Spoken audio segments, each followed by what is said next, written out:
জাগো বাহে তিস্তা বাঁচাও বাঁচাও এই আন্দোলনটাতে আমরা এই তিস্তা নদীর লালমনিরহাট জেলার পাটগ্রাম থেকে শুরু করে একদম লালমনিরহাট সদর পর্যন্ত সব কটা উপজেলাকে তিস্তা নদী টাচ করে গেছে।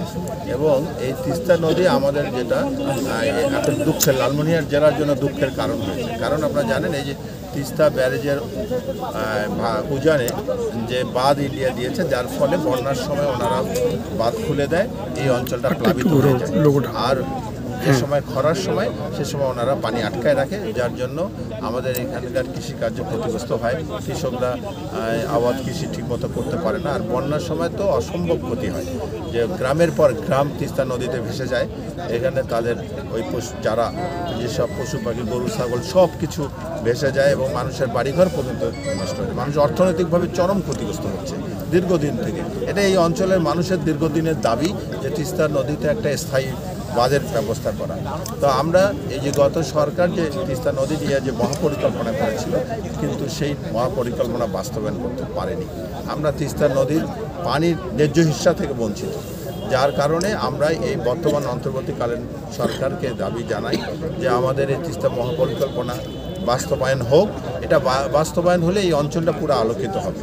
কারণ নদীর শাসনের মাধ্যমে নদীর পানি ধরে রাখার ব্যবস্থা করা হবে এবং নদীর দুধারে অসংখ্য ইকোনমিক জোন থেকে শুরু করে রিসোর্ট, ইকোনমিক জোন ইত্যাদি বিভিন্ন ইন্ডাস্ট্রি গড়ে উঠবে। এই ইকোনমিক জোনগুলোতে আমাদের ব্যাপক লোকের কর্মসংস্থান হবে, বাত হয়ে থাকবে, মানে মূলত এই অঞ্চলটা আলোকিত হয়ে উঠবে। আমাদের এই তিস্তা একসময় প্রাণচাঞ্চল্য ছিল, কালের গর্ভে এই তিস্তা হারিয়ে যায়। এখন তিস্তায় শুধু ধুধু বালুচর।